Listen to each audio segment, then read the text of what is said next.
While cleaning a mirror, a woman discovered that the woman in the oil painting reflected in the mirror had eerily moved her head. Startled, she immediately turned around, but the painting appeared completely normal, making her think she was just seeing things. Little did she know they had already fallen under a curse. That evening, Annie was lying in bed preparing to sleep when she suddenly heard the sound of scissors by her ear. Thinking it was her sister playing a prank, she rolled over and continued sleeping. However, when she woke up the next morning, she discovered her long hair had been chopped into a disheveled mess. Furious, Annie went to her sister's room to confront her, but Lucy looked completely bewildered, her eyes full of innocence as she denied everything, claiming she hadn't gone anywhere the previous night. This left Annie even more confused and frightened. The following night, after washing her hair and preparing for bed, Annie decided to cover the painting with a white cloth. However, in the dead of night, a pale hand emerged from behind the cloth, continuing to cut her hair with scissors. Annie was jolted awake, and the hand quickly retreated behind the white cloth, leaving her face to face with her severed hair. She initially wanted to confront her sister again, but then realized Lucy couldn't possibly have entered her room in the middle of the night. Just as she stood there puzzled, the white cloth began moving in an eerie, undulating manner, and she could vaguely make out a human figure standing behind it. Annie's scalp prickled with terror as she quickly hid in the wardrobe in the corner of her room. After a while, the white cloth fell to the ground, but there was nothing behind it.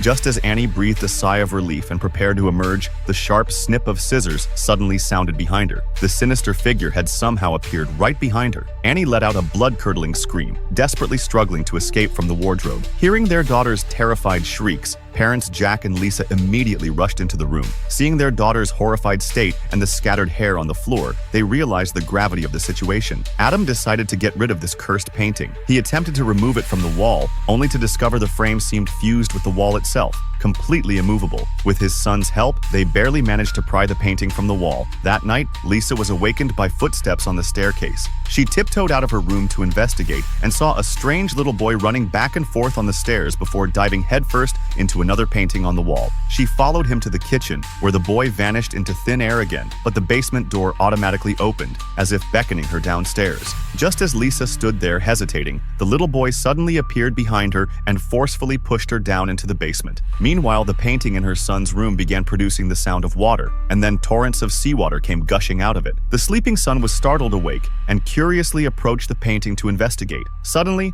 a hand reached out from the painting and grabbed him tightly, dragging him toward the wall. The son struggled desperately, pounding on the wall for help. Jack heard the commotion and rushed into the room, using all his strength to pull his son away from the wall. The seawater that had flowed from the painting then eerily flowed back into it, as if nothing had ever happened.